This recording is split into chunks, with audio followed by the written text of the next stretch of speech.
So, good morning everyone.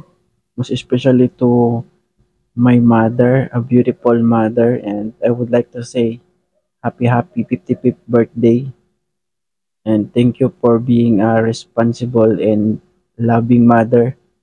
Ma, ah, salamat sa tanan nga pagsakripisyo mo sa amon. Thank you and be strong lang palagi. Gusto ka pa namon na makaupod sang madugay. For now, siguro wala pa ako kabawi. Pero soon, gusto ko makabawi sa inyo ni Papa. Ako lang mambal na magpakabakod lang. Ngagaan ng imo kaugalingon. Kapaluman ko na isa ka sa pinaka-strong na mother.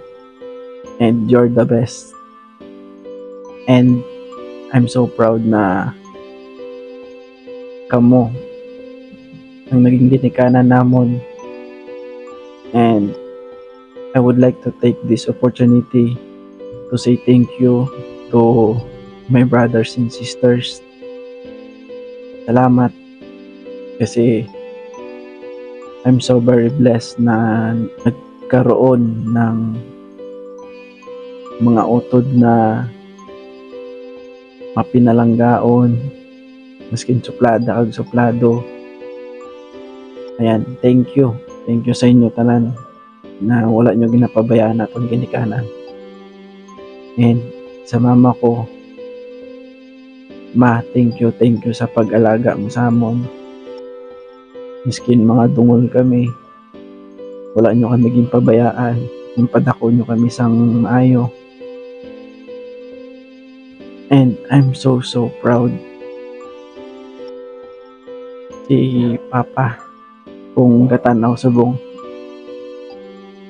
paalams na alungan mo yung kagalingon eh dapat makaupod mo pa yung apo sa imo nga hinipo nga si Inday.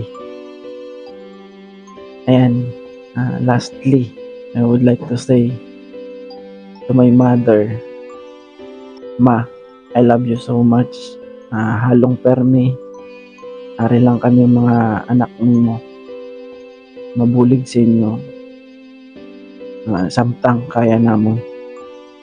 And yun lang, God bless us all and halong kamo and happy birthday.